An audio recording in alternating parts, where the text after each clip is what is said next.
Good morning, everybody. Happy Saturday, all that fun stuff. We're here for another morning of Saturday sentiments. Ready to get a little deep. And of course, listening to my gospel jazz radio on the Jazz Radio Network. Please continue to support them. Thank you to everybody who was there last night to check out our last Friday night inspiration. It was the first of the year, and it was really exciting. It was really fun. I saw some familiar faces, saw some folks who I hadn't seen yet, but I definitely appreciate you all support. So thank you, as always. Want to let you know I got a couple of new things going on here. This is my very very comfortable sweatsuit that I just got as a Christmas present from my parents. It's the latest in COVID relaxed work from home wear. It's very comfortable and I'm really enjoying it. So thanks, folks. And also, I got another mug. This is from the Pro Football Hall of Fame. We took our son and some of his friends not long ago to good morning, Reverend Gloria. Thank you. We took them to visit the Pro Football Hall of Fame and had a great time. So it's in Canton, Ohio, not too long of a drive from here. I hope that you all have a chance to check that out at some point. Sorry. I'm just gonna turn it down a little bit so you can hear me because we're about to get a little deep here. So today, couple of things I need to let you know. Hi Saida, Happy New Year to you. So one of the things is I'm going to be kind of pulling back a little on some of the daily social media content. So this month in January and possibly into next month, just so that I can focus on, some more of my administrative work and more direct sales via email and stuff. So I'm also feeling inspired to start writing a book. I'm going to say more about that later. Don't let me forget. But so what I will do is I'm still going to have my Tuesday talks, usually at 9 o'clock. And then, of course, I'll continue with the Friday night inspirations every other Friday. And then, of course, my favorite, which is today, the Saturday sentiments. Those are one of my favorites. So I'll keep those going. But thank you. I'm going to take a break from the movie Mondays and the Thursday perks and the Wednesday afternoons for a little while. But y'all can certainly binge watch the rest of them. I've had them going since October, so there's plenty of stuff up there to watch. And appreciate it. And we're gonna be very busy soon. And just a little word. The 20th of January is my birthday. So that's a Wednesday. I'm going to say a little bit more about that later. But so this is an exciting month for me, and I'm going to be doing some fun stuff this month to start the year off right. So let me see here. So like I said, the Saturdays, this part will still go on because this part allows me to delve deep, into my thoughts, and that's what I really like.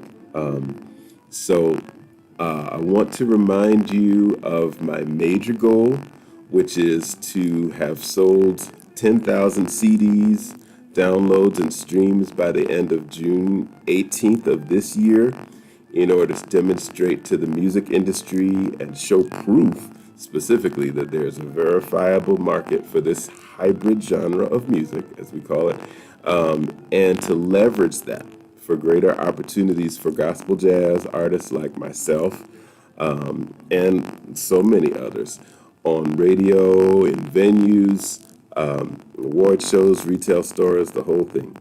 So The other thing, and this is relatively new, is that I plan to start an account with Patreon. I had mentioned that maybe a few weeks ago.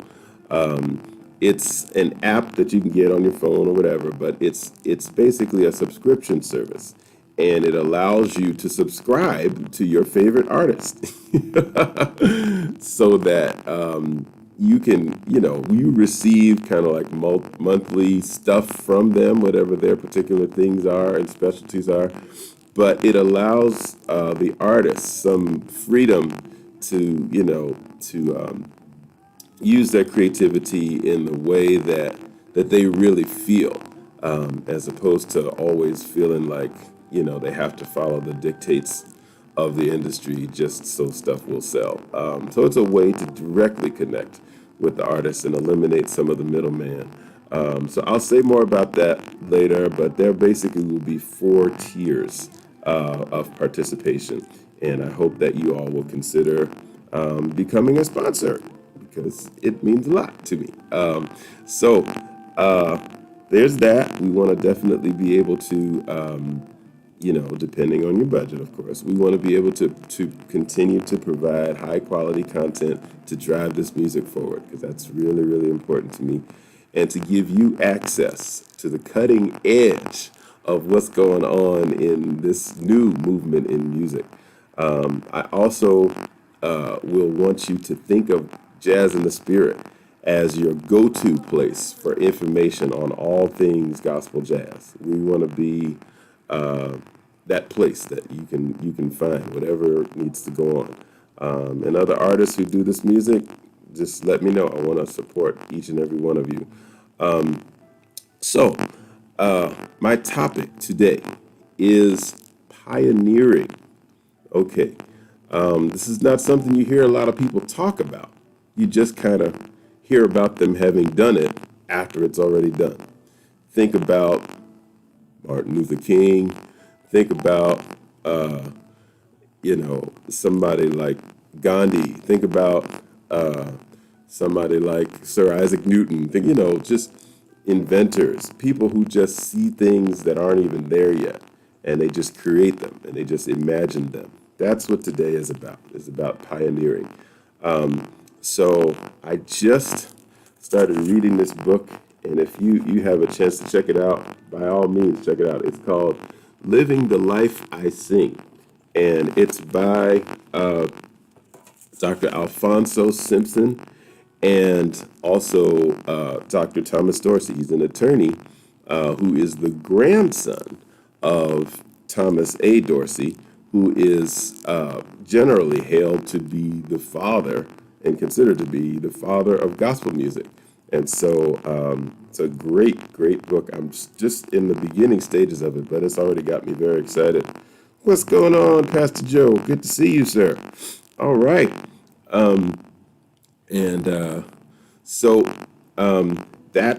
That's what I'm going to be kind of talking about, some of the things from that book today. And also, this is just check out some of the people that are in here. There's a foreword by Dr. Bobby Jones, who is a pioneering producer of Bobby Jones Gospel. I'm pretty sure many of you have heard of that. Winston, what's up, dude? Professor Melanie Burnham and Professor Portia Maltzby, who both did their doctoral dissertations on gospel music years ago. And I actually remember reading their work as an undergrad at Brown University because while I told y'all about this story, I was the only ethnomusicology major in my whole graduating class at Brown. And while I was there, my professor, Dr. Jeff Todd Titan, who wrote for the Society of Ethnomusicology, he was the editor actually, told me about their work on gospel music, and he encouraged me to read their writing. So I was really excited to see their names listed in this book.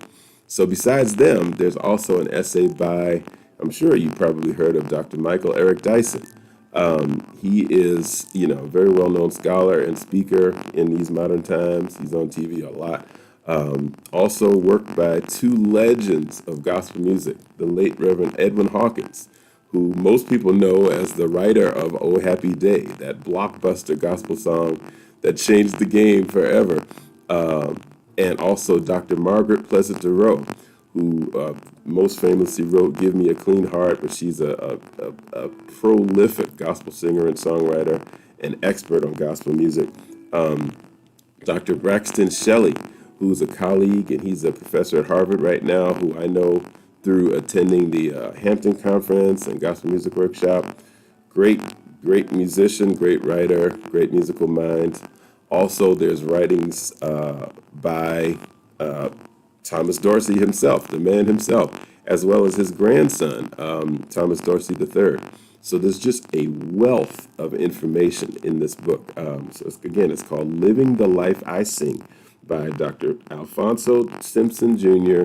and Thomas Dorsey III. So I hope that y'all can check that out. But I'm going to give you a taste today because it has to do with my topic of pioneering. So check this out. By the time I was reading the first chapter, and I'm going to be referring to my notes a lot today, so y'all, I couldn't remember all this. So by the time I was in the first chapter, I was already excited. I was already seeing parallels between what Thomas Dorsey was trying to do back in the 1920s and 30s and what I'm trying to do now. Now, think about this. By that time, blues music was huge in the 1920s. And he was one of the best known musicians in terms of, playing piano and all that stuff. He had made a huge name for himself and was doing very well. So not only as a piano player, but also as a musical director and as a songwriter. And he had actually published, like, written sheet music of a bunch of well-known blues songs, and he was making some money from that. So, good morning. So, check this out. He played with some blockbuster stars like, if you may have heard of Ma Rainey. There's a new movie coming out about her starring Viola Davis, or Bessie Smith. She was known as the Empress of the Blues. There was a movie by Queen Latifah or starring Queen Latifah that was all about her life. And so this was huge in the Roaring '20s, and they had what they called race records. Okay, now some of you may be a little older, you know about race records, but if you don't, the name is exactly what it sounds like. It was to identify black people in records. So you knew if you were listening to a race record that this was a black artist, because if it wasn't listed as a race record, it wasn't. And that's just what it was. That's the time that we lived in. And there was a record label called OK, OKEH, like OK, that they as the record companies often do, found that making use of the music of black people could be extremely lucrative. Okay, so I'm gonna give you some stuff from an essay in the book by Mr. Paul Oliver. Okay, so Fred Hager, who was a record exec for OK Records, wanted to use the popular Jewish singer Sophie Tucker to record a song that was called Harlem Blues. And the song was written by Mr. Perry Mule Bradford. But Mr. Bradford, instead of using Sophie Tucker, he preferred to use a black singer named Mamie Smith, who was from Cincinnati, Ohio. Now, she was a vaudeville singer he had actually managed, and she had a group called the Jazz Hounds. So they changed the name of the song from Harlem Blues to Crazy Blues. I guess they didn't want it to necessarily be just focused on New York. But they changed it to Crazy Blues for the session. But check this out. In 1924, according to Mr. Bradford, who was the writer of the song, it sold 800,000 records at $1 a piece in 1924. Do y'all have any idea? That's like multi-platinum, diamond, whatever in the modern era. And $1 in 1924? Yeah, so that was some big money. So the thing is, it let OK Records and a bunch of other record companies know that there was a huge market for recording black artists. So that was, a pioneering effort in the world of blues at that time. Sound familiar? It's very much like what I'm trying to do now. Sales is the name of the game. So if you can sell a lot of records, you can leverage that for a lot of things, and you can change the game. So back to Dorsey. Okay, so this part is from the intro by his grandson.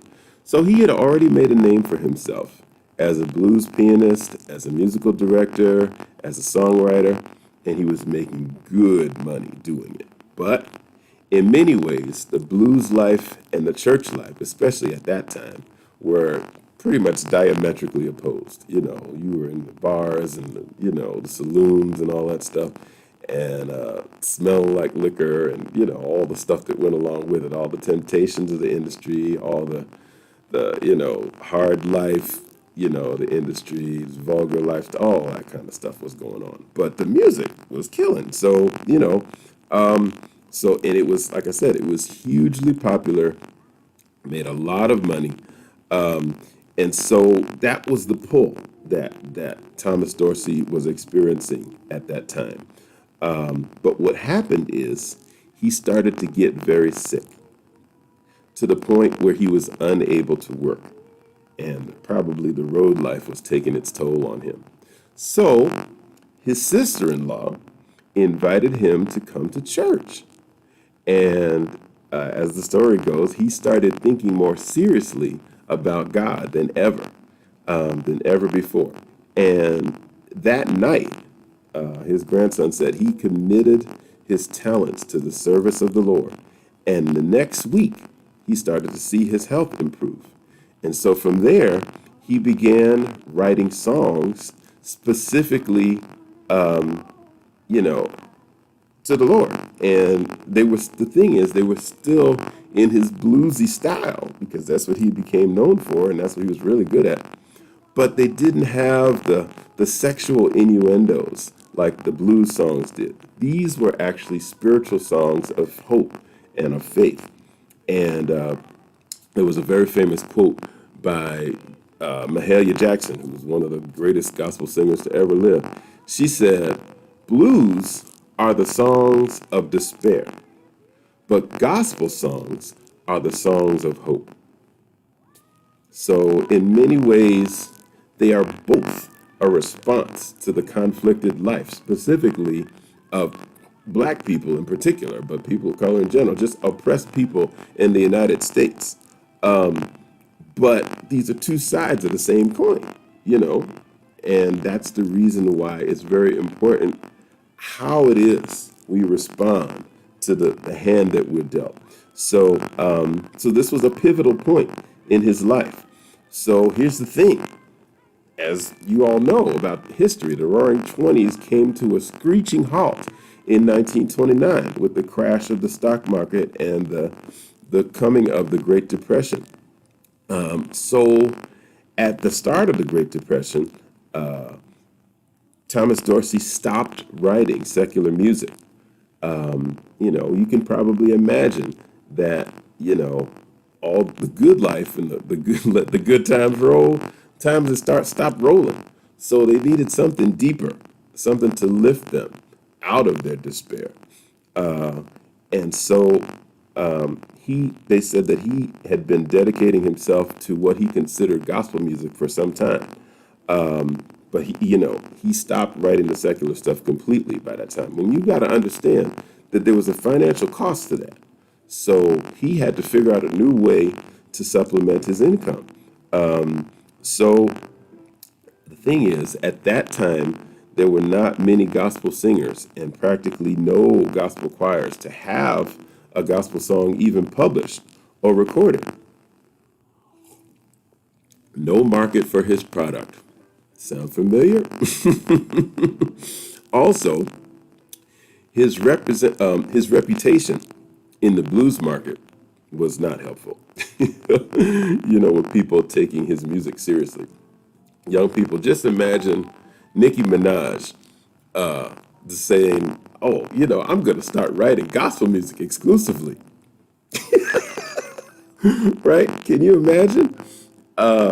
So yeah, that's kind of what was going on. So it was a little hard for people to take Georgia Tom, that was his stage name in the blues world. It was a little hard for them to take him seriously because he had written some of these songs. So, but what happened was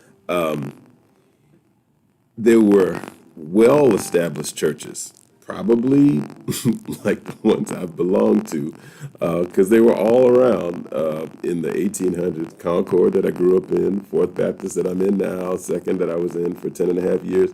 All of those churches started in the 1800s, and I wouldn't be surprised if, and they were well established by the 1900s. I wouldn't be surprised if they were like, nah, we're not trying to hear that. You got to take that someplace else. So churches like that initially rejected Dorsey's music, maybe because of the connection with the blues, or maybe because when people heard it, they were getting so excited, like, yeah, come on.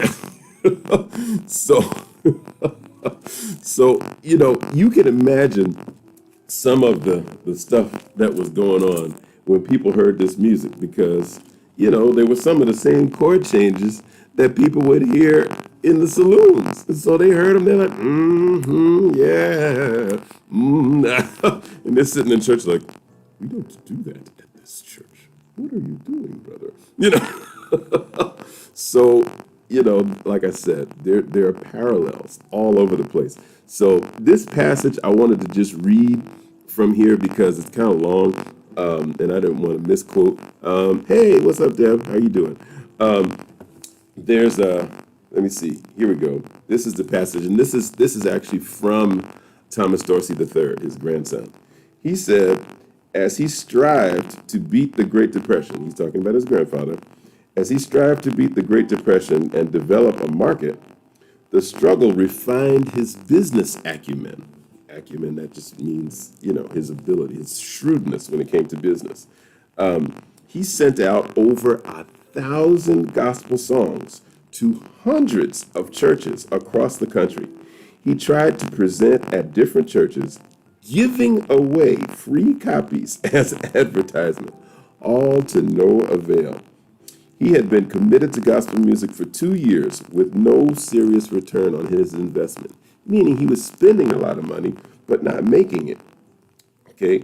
Then, in September 1930, now y'all have to understand, this is the year after the stock market crashed. Okay. September 1930, the National Baptist Convention Incorporated held its Golden Jubilee session, which brought 30,000 church folks into Chicago for 2 weeks. Woo-hoo. Wow. Talk about a convention. It was during that session that the secretary of the Baptist Young People's Union Board sought him out and, upon finding him, introduced him to the convention in a grand assembly and presented his song, "If You See My Savior, Tell Him That You Saw Me," as a special feature. Being overwhelmingly received, he sold some 4,000 copies of sheet music. 4,000 copies in 1930, a year after the stock market crash. Do y'all understand the significance of that? People who had no money at all were shelling it out to get his music because it spoke to what they were dealing with right at that time. Okay, this is the power of powerful, life-changing, transformative music. Okay, again, sound familiar? Exactly what I'm trying to do. So, this was the break of his lifetime. Afterwards, he felt that he had made the grade and was successful as a gospel songwriter. The late 20s and early 30s is the beginning of what is referred to as the Dorsey era. Over the next 3 decades, his influence on American music was most profound. He was the first black man to advertise, promote, and charge admission for religious concerts on a grand scale. and was instrumental in establishing opportunities outside of the church for religious music artists to display their talents, generate revenue, and develop an independent fan base. Fully understanding the property interest afforded by copyrights from his time working at Paramount Records with Jack Kapp and Ink Mayo, Dorsey was the first to found and establish a black-owned gospel music publishing company in America when he opened the Dorsey House of Music in Chicago, Illinois in 1932, y'all. You understand? What's good? I mean, business acumen is an understatement. This man was a genius. And he really had his hand on the pulse of what was going on in the country and just kind of what was needed. I really felt like this was just the Lord leading him to know exactly what to do and when to do it. So, let me see. Let me get my little place back. In 1931, he and Theodore R. Fry, organized the first gospel choir at Ebenezer Baptist Church. And in 1932, Dorsey was hired by a pastor, Dr. J.C. Austin, to organize and direct a gospel choir at Chicago's renowned Pilgrim Baptist Church. During the season, he penned his magnus opus, that just means his, signature song, Take My Hand, Precious Lord, arguably the most recognized religious song in the world outside of Amazing Grace. Also, in 1932, he founded the National Convention of Gospel Choirs and Choruses Incorporated, NCGCC, an IRS-recognized 501c3 nonprofit corporation to elevate the budding art form while developing markets nationwide for the music he published and sold. Okay, the annual week-long conference of the NCGCC is the oldest gospel music convention in the world, having held its 83rd consecutive gathering in August 2015. So listen, y'all. I mean, this is it. This is what I'm talking about. This is a pioneer par excellence, and the things that he was able to do back then are the same kinds of things that I'm looking to do right now, and with whomever else would like to partner with me. This is why it's so important to study our history. The scripture in Ecclesiastes 1:9 says, "There is nothing new under the sun." So history just repeats itself. So why did Thomas Dorsey get to be remembered more than so many other contributors, you might ask? Because he was very strategic. He was not only a performer, but he wrote. He had the skill to notate the sheet music and get it published, meaning publishing, and not talking about just printed, but it had to be sold and distributed around the country. That's what publishing really means. In a very similar way, his uncle in the blues industry, you may have heard of him, his name is W.C. Handy. Mr. W.C. Handy was known as the father of the blues. Why? Because he published Memphis Blues in 1912 and St. Louis Blues in 1914. Now think about this. I don't know if any of you have heard of the 1990s group, a rap group called Gang Starr. Okay, they recorded a song back in the 90s called A Jazz Thing. Okay, and they were retelling some of the history of jazz. So check this out. The recognition, the line in that song, A Jazz Thing, said, "St. Louis Blues was no whorehouse tune, it was music." Okay, so what I'm talking about is this is 80 years later that people who weren't even born yet, their parents weren't even born yet, are still talking about the impact of St. Louis blues that was written that long ago by a pioneer, Mr. W.C. Handy. Okay, and the recognition from 1914 to some 80 years later was only possible through the concretization, that just means the making it concrete, of the music. So Louis Armstrong did the same thing with jazz and is generally considered the father of jazz. Jelly Roll Morton, who was also a great contributor, probably disagreed because he called himself the father of jazz. And strangely enough, Duke Ellington, the legend, he was born 1 year before Louis Armstrong. Louis Armstrong was born in 1900. Duke Ellington was born in 1899. But who gets to be called the father of jazz? The one who popularizes it. Okay? So, envisioning what was not yet there but possible, writing it down, popularizing it, centralizing it, bringing it to the forefront are all part of the pioneering process and have helped all these styles of music, which are all part of the family tree of what we now call gospel jazz. All of those things brought it to permanence. Okay? And so that's exactly what we're trying to do now. And although I am by no means the first person to write or perform this style of music, it has a long, rich history, which I talked about. I do intend to be one of the ones to synthesize it from all of these disparate forms now, to compose, to arrange, to lead ensembles, to write it down, to help popularize it, to gain wider recognition, respect, and access to it, not only for myself, but for all the other musicians and writers who love this music as much as I do. So just as these great musical icons did over a century ago, that's exactly the same thing I'm trying to do now. It is not easy, y'all. There's a reason why pioneers are the way they are. It's a weird life. I was talking about it last night at Friday Night Inspiration. Being a pioneer, seeing stuff that's not here yet, is crazy. But that's what happens. Even the scripture talks about it. Your young men will see visions, and your old men will dream dreams.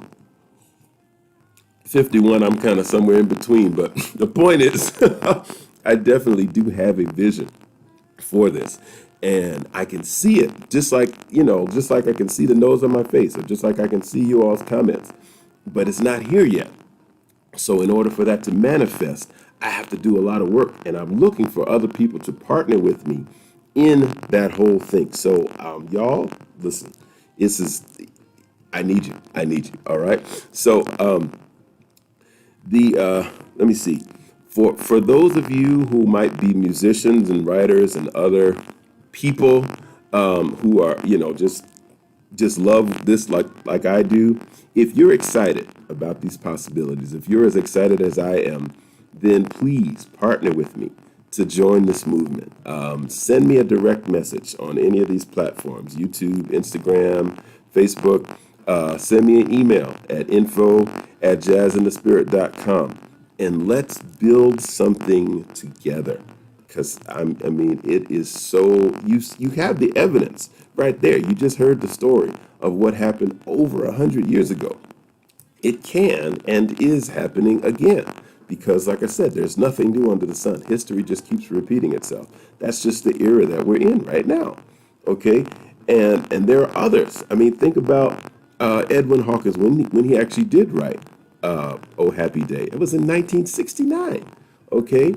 And so up till that point, the golden era of gospel was the Dorsey stuff and all the, what we now consider classic or old time gospel. His music, and I remember him talking about this, had like a little bossa beat. Oh, happy day. So it was contemporary. And some people say it catapulted gospel music into contemporary era. And then it happened again. Think about Kirk Franklin. Do you want a revolution? Do you want a revolution? And the same stuff that Thomas Dorsey went through about some of the well-established churches rejecting his music at first, he dealt with that too.